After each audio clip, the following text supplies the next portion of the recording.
Hello everybody, welcome to today's episode of the Pritchard Cycling News Show. Now you may have already seen in the news the Tour of Britain has been cancelled. We'll get onto that story shortly, but first up, as usual, let's have that intro. Pritchard Cycling News Show on YouTube. Terms and conditions apply. Don't sue me. This is purely entertainment, not factually correct. Now make sure you stick around for the news of the Tour of Britain later. But did you see yesterday on stage 5 and the riders set off from Nottingham? They all seem to be sporting this brand new, well, it looked like an aero helmet or something. Weird. Didn't go on my head. Something like that. That's it, yeah. Aero, isn't it? It appears that you cannot head into Nottingham for any event without having to sport a Robin Hood hat. What annoys me is, although Robin Hood is infamous for living in Sherwood Forest, the man's from Sheffield. Why do we not celebrate him more in Sheffield? I don't get it. Anyway, yeah, Robin Hood hats. Next up, if you're in the UK, you might have seen it. Sorry, let me rephrase that. If you're in the UK and you're jobless, you might have seen this story yesterday over on ITV. It was on this morning, where two nude cyclists turned up to see Holly and Phil Schofield, and yeah, for some reason they're riding the length and breadth of the UK naked. For charity like, I understand that bit, but naked, not a chance. Anyway, this is it. Thank you both for coming in. I mean, that is an amazing achievement. 900 miles. Yeah. 1,000 miles. Yeah. Over, pardon? 1,000 miles. Yeah. Yeah. Over £5,000 in money raised for two very good charities. So you've got Mind and also Rewilding Britain, which is incredible. Yeah. That in itself, interview worthy. Yeah. Why naked? Well, a few reasons. So, I'm not going to lie, I don't think I could go on national TV naked, not in front of Ollie Willoughby, and maintain my dignity. Would you ride naked on your bike? Have you ridden naked on your bike? Leave your comments down below and let me know. Next up, it's a feature that I always kind of bob in and out of. It is YouTube video of the week. I came across this video yesterday in my recommendations. What a cracking little video it is. Some young guy, Matteo de Klerk. Phenomenal video. Slightly annoying. He's back at school. He sleeps through his alarm. His mum don't come and wake him up. His dad don't come and wake him up. His parent or guardian doesn't come and wake him up. And he ends up sleeping through his snooze button. Oh my God. He's clearly late for school, but instead of getting to school on time, kid starts about on his bike, doing tricks, doing stunts. They're great, but get to school, kid. Stop on your bike. Link is down in the description to that video. Go and check it out. Nice little vid. Leave a comment. Pritch sent me. Now let's move our attention to La Vuelta. Obviously we announced the news that Primož Roglič is out, paving the way for Remco Evenepole to make his way to his first ever Grand Tour victory. However, stage 17, the end of the stage, and you might have seen this video already, but here's a video of a fan and his dad. They see Remco, they want something signed. Remco and his soigneur kind of give him the, we're a little bit busy here, kid. We've just finished the stage. We're a little bit tired. We're not going to sign anything. But the dad prevails. Is that the right word? Continues his endeavours to try and get his child's shirt signed, and yeah, it doesn't end too well for him. Daar staat de fiets. De cooling down kan al beginnen. En nee, geen foto. Dat is ook misschien iets te riskant. Met de COVID-verschijnselen van de afgelopen weken. Een mooie reactie van Evenepole. Wat denk je nu? Ja, wat moet ik ermee? Ja.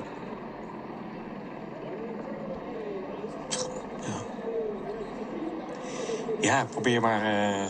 So let me know what your take is on this. Should Remco have just simply signed the jersey and given it to the kid and made his day? Or was he well within his rights to say, do you know what, lads?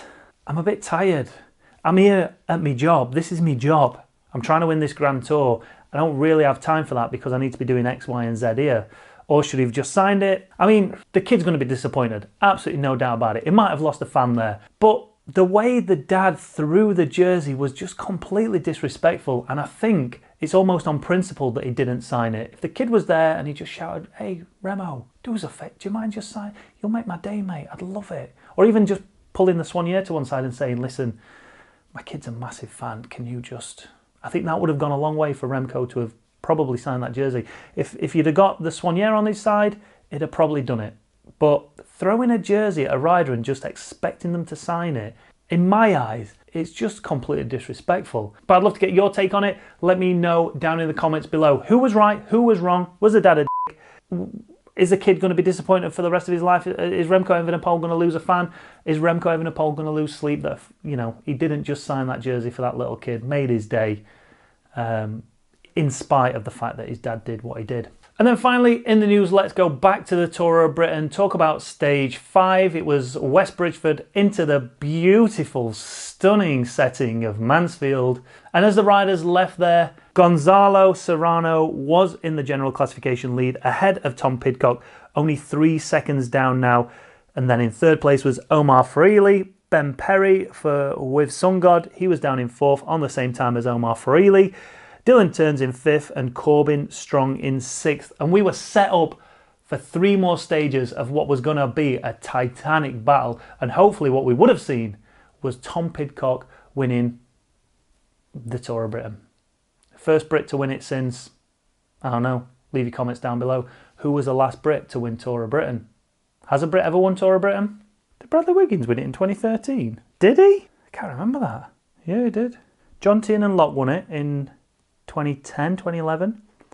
Steve Cummings won it in 2016, and Bradley Wiggins in 2013. There you go. But anyway, that's not going to happen now, as obviously after the news that hit the UK and the world pretty hard yesterday was the passing of the Queen, and subsequently the AJ Bell Tour of Britain issued this statement out saying, "The Tour of Britain organisation, alongside the teams and riders and officials involved in the event, are deeply saddened at the passing of Her Majesty the Queen. As a result, Stage 6 in Gloucestershire on Friday the 9th of September, scheduled to take place between Tewkesbury and Gloucester, will not take place. Further updates in regard to the status of Stages 7 and 8 will be provided in due course." And people accepted that. People realised the magnitude of what had just happened, and it was understandable that Stage 6 had been cancelled just to let the dust settle, to kind of find out the lay of the land, I guess, and what's going to happen now. But then a few hours later, they issued this statement saying, "Further to the earlier statement in relation to the cancellation of Stage 6 as a mark of respect following the passing of Her Majesty the Queen, the organisers of the AJ Bell Tour of Britain can additionally confirm that Stages 7 and 8 will not take place. The decision has been taken in consultation with stakeholders and partners in light of operational circumstances, including the understandable reassignment of police resources at the time. Therefore, the final standings will be taken following the conclusion of Stage 5 on Thursday. So the winner of the AJ Bell Tour will be Gonzalo Serrano from Movistar."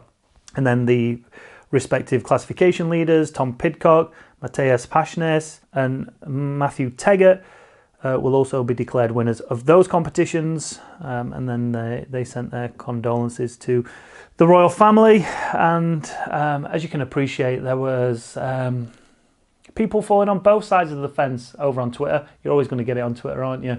People whinging that, well, why should it be cancelled because of this? People respecting that it has to be cancelled. But I don't know, what is the feeling? What is your take on it? Should we cancel it, or should we have carried on? People, like it said in the statement, the stakeholders and the sponsors are worried what kind of light it'll shine on them if they continue this race when other things get cancelled. Football matches still took place last night, and I'm surprised they did, because it was literally at the moment that it was being announced that these matches were taking place. So I don't know. Again, should those football matches have taken place? It's a difficult one. I don't really have an answer to it, but I'd love to hear your opinion on it. Leave your comments down below, and we will see you next week.